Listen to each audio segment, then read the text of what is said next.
al primo piatto presente. Un applauso lo vorrei per il nostro Michele Rigo.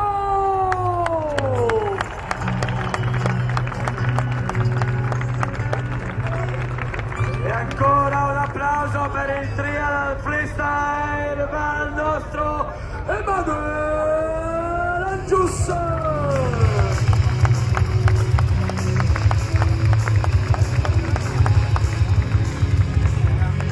Applauso di merito direttamente da Colorado Caffè, in veste di suono e musica, il nostro Paolino Casiraghi.